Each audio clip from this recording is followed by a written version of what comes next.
بسم الله الرحمن الرحیم. ګرانو کتونکو، الف خان شیرپو ستاسو په خدمت کې حاضر دی. ګرانو کتونکو، الف خان شیرپو ویلفیر فاونډیشن د خپل وس مطابق د بې وسه، بې کسه، بې څوکه خلکو سره مرسته کوي، او خو مرسته نه وي نو بیا تاسو ته وړاندې کوي د ویډیو په ذریعه باندې. او الحمدلله ډیر خلکه د دغه بې وسه خلکو ملاتړ جوړیږي.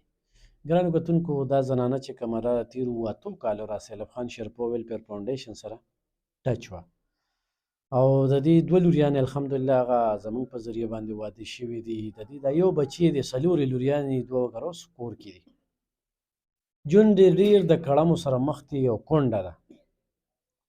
به بیا داسې یو فتنه، داسې خلک راووتل چې تورونه، الزامونه، غل چور، دا عجیبه عجیبه خبرې مخې ته راغللې. بهرحال بره د الله تعالی کیمره لګېدلې ده، او په دغه 2.5 ګزه ځای کې الله ته جواب دی، انسانانو ته نیو جواب دی.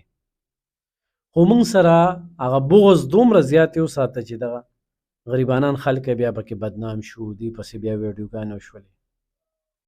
نو ګرانو کتونکو، زما به تاسو ته التجا وي، عرض به مې وي چې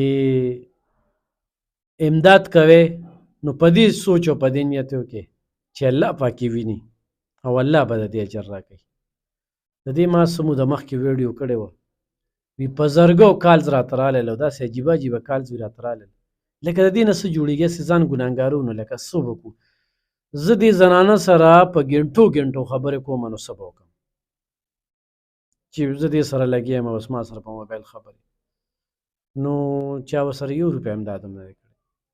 انتخایي ضرورتمنده ده، دا په یو تمبو کې اوسېږي، د کور چت یې بره را پرېوتی دی، او ورسره چې کوم دی دغه یو زوی دی، یخني را روانه ده، سکول ته ځي، جرابې نشته، بوټان یې نشته، کپړې نشته، نو څوک ورسره مدد کوي؟ نو ایخ په نیغه ورسره مدد وکړي. موږ وایو چې بیا موږ له راضي نه، چې دې سره دونه څوک امداد وشي، دا په خپلو خپو درېږي چې دا بیا نه راځي. څه به وایې په دې موقع؟ بس رکې اره خبره دومره ګرانه ده رکې که نه، چې د اوس نه زموږ رکې بار ده. او بس رکې الله پاک نه دی ټولو سره خو که رکې ما سره یې ښه کړي دي او کوي یم، خو رکې د الف خان شیرپو په شان ما سره چا هم ونه کړل او نه را سره کوي. پوه شوې رکې؟ او پاتې شوه رکې زما دا ماشوم دا سکول ته ځي رکې، دا د نه را کره وړو زما د رکې روجه، او د ده چې دی نو رکې نه جرابې شته، نه بوټان شته او نه کیړی، او جومات ته سبق لم ځي رکې. او بس رکې زه څه وکړم؟ نو یو زوی دی بس ده. دقه یو ماشوم دی رکې، زما خو ته رکې هېڅ وس نشته چې ده له زه اوس دا هغه کړم رکې. او جاړي نو زوی زه کوم ځای نه راوړم رکې. بس تا د موبایل نمبر یاد دی؟ رکې زما د موبایل نمبر داسې رکې ما له نه راځي که نه، لیکلی دی دی؟ لیکلی مې رکې ما ته نه دی یاد. ګرانو کتونکو، انتخایي ضرورتمنده بیا چې یو زوی وي، د غریب سړي زیات نه زیات څه د غیبت ده، جرابې نشته، بوټان نشته، سپلی نشته، د دې دپاره چې کوم دی هغه طلب کوي.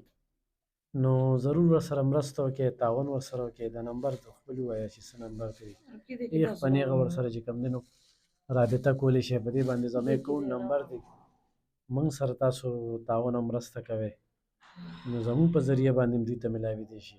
ګرانو کتونکو، زه به ورته خواست کوم، الله ته جواب دی، انسانانو ته نیم جواب دی.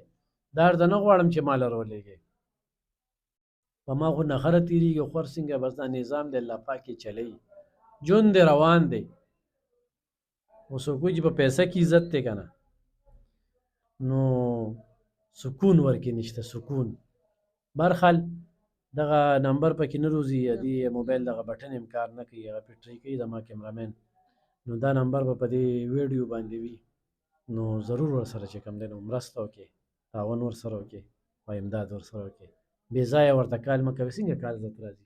رکې هسې بېڅه بس رنګونه کوي ډېر رکې، خبرې اترې وشي او بس تر د اکاونټ ته نمبره پورې ما نه رکې واخلي، او رکې نور هېڅ هم را سره ونه کړي، هېڅ هم نه. رکې دا زما څونه وخت کېږي رکې تاسو له زه راغلی وم، څه میاشت 2 وشو رکې چې ما سره دونه خبرې چې زه تاسو ته رکې نشم ویلی. او رکې چا د روپۍ ښې کړی امداد هېڅ ونه شو. ګرانو کتونکو، ضرور ورسره مرسته وکړئ، الله به د له دې اجر درکوي. خوشحاله